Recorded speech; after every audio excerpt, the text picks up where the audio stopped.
Buffy leaves Faith's home empty-handed but for Faith's knife. This is not a moment of victory, and the music reminds us of that. Meanwhile, the mayor has come and is surveying the damage, obviously concerned for what might have happened to Faith. But sir, the Ascension— Find them! At the mansion, Angel's health continues to deteriorate to the point where he can't tell Willow from Buffy. Willow is fighting feelings of guilt as the horrors of the evening are self-evident. But her night with Oz— in some ways, this is the best night of my life. Buffy returns and asks for a moment alone with Angel, so she can force-feed him herself. There is a lot to this moment. It's significant that Buffy beats Angel's inner demon to the surface. He doesn't exactly surrender to what happens here easily. And there is the beautiful punctuation of the music. Whedon calls this scene their thinnest metaphor yet.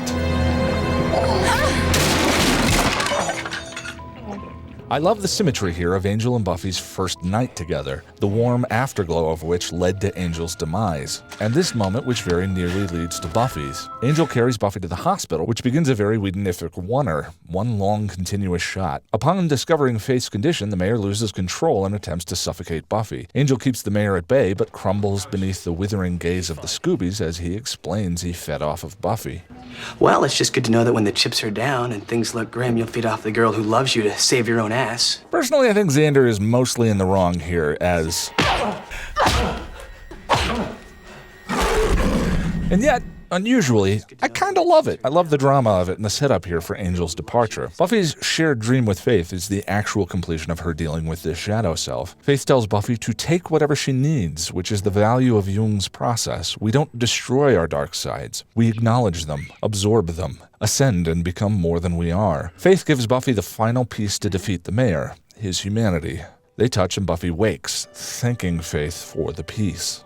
Mostly I dislike the use of dreams in fiction, but it's no surprise that Buffy is the exception to the rule. Without spoiling, let's run through the details of the dream. There's what appears to be a large painting of a snake on the wall with a man's head. Faith called Buffy sister. In the dream, there's a cat she's wondering who will take care of. A she. Little Miss Muffet counting down from 730, and out the window, the dawn. Buffy finds the rest of the Scoobies, and through her completion with Faith, is now sure. I'm ready. After she shares her plan with the other Scoobies, they seem tentatively on board, but what else are they going to do to live through it? After some debate, Wesley returns. Buffy explains the council isn't welcome here. I'm not here for the council. The mayor and Buffy command their armies, Buffy gives everyone their assignments, and the movement filters down. Obviously, it's very important to bear in mind the student body acknowledgement of Buffy in the prom, as it directly relates to this episode. Finally, graduation occurs, and Snyder rings in the dramatic moment with his typical stunning sentimentality befitting such an event. Congratulations to the class of 1999.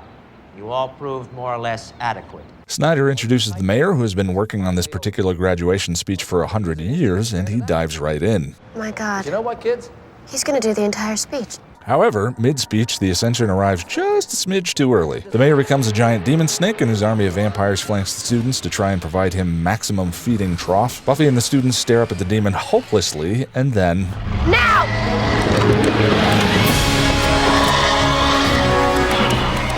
You're on my campus, buddy. My predecessor, Mr. Flutie, may have gone in for all that touchy-feely relating nonsense, but he was eaten. And when I say I want quiet, I mean it. Larry dies to a whiptail, Harmony gets turned into a vampire, and Buffy manages to grab the attention of the giant snake mayor with Faith's knife. Buffy leads the ragey mayor to the library, and then... Well, gosh.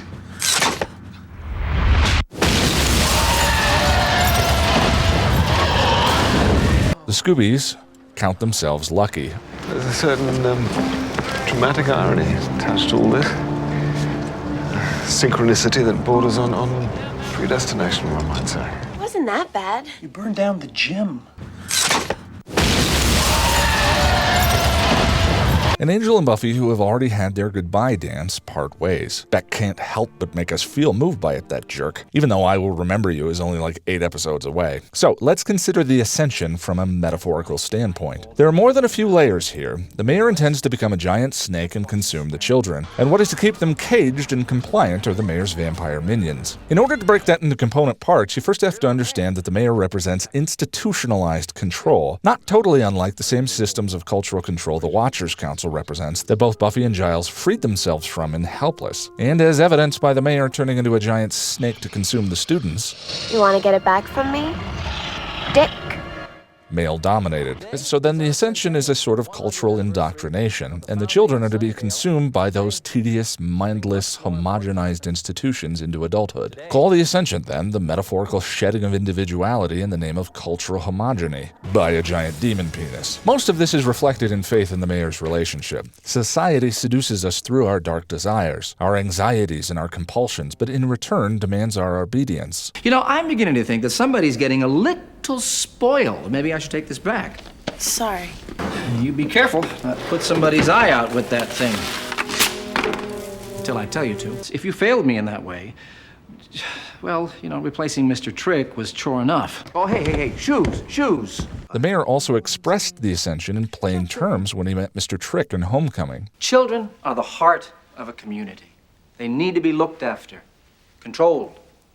The more rebellious element needs to be dealt with. The more rebellious element. So, let's talk about Buffy's rebellion. Dictionary.com defines rebellion as resistance to or defiance of any authority, control, or tradition. There have been rebellions against all of those leading up to this episode, and we've spoken at great lengths as to the absurdity of Buffy's life. And in the men's, I brought up Albert Camus' approach to the suffering of existing in a meaningless universe as a being who hungers for meaning. That is, to embrace it and continue the hunt regardless. For more on that, go check out the amends review. Building on that here, in his book The Rebel, Camus wrote, "In order to exist, man must rebel, but rebellion must respect the limits that it discovers in itself. In contemplating the results in an act of rebellion, we shall have to ask ourselves each time if it remains faithful to its first noble promise, or whether it forgets its purpose and plunges into a mire of tyranny and servitude." In Gingerbread, Joyce attempted an overthrow of the status quo, but she made a crucial mistake, according to Camus.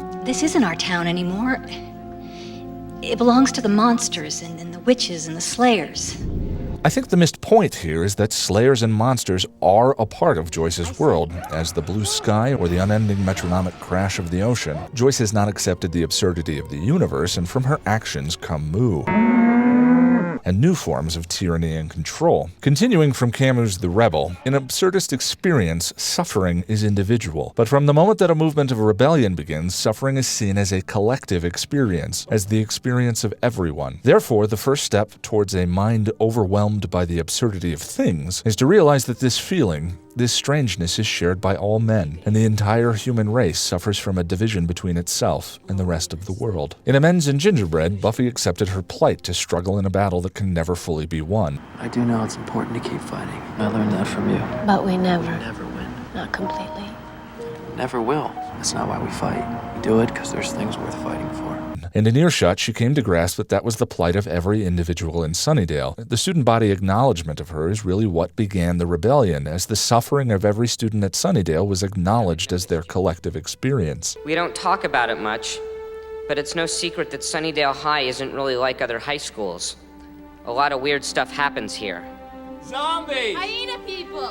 Snyder! Solidarity. And so the student body's solidarity against institutionalized control wins the day. As an aside, Buffy also permanently uncouples herself from the Watchers' Council in yet another rebellion in Graduation Day Part 1. This is mutiny. I like to think of it as graduation. What I love about all of this is that Whedon foreshadowed it in Anne, when Buffy was plunged into a hell where all her fears were manifest. Servitude, a life of toil, a life without identity, and hanging over it like a phantom, a fallen angel chained to the wall. And just like in Graduation Day, Buffy's willingness to stand up and rebel became an entire empowered movement. Who are you? I'm Buffy, the vampire slayer, and you are? Now! In Dead Man's Party, at the height of the Scoobies' inner turmoil, they banded together to defeat the zombie horde, with Buffy inspiring the charge. And in Band Candy, the mayor brought a sacrifice of babies to a large snake demon to be eaten, a harbinger of his own ascension and the consumption of the Sunnydale High School graduates. Now, there's the topic of Angel, who departs from Sunnydale rather messily. The scene in the mansion at the beginning of the episode is nothing but gray area. Sure, he was weakened, and Buffy beat his inner demon to the surface, but he still didn't have to drink. And once he'd tasted her, he appears to have a vampiric relapse, and a binge that goes on through a haunting shot.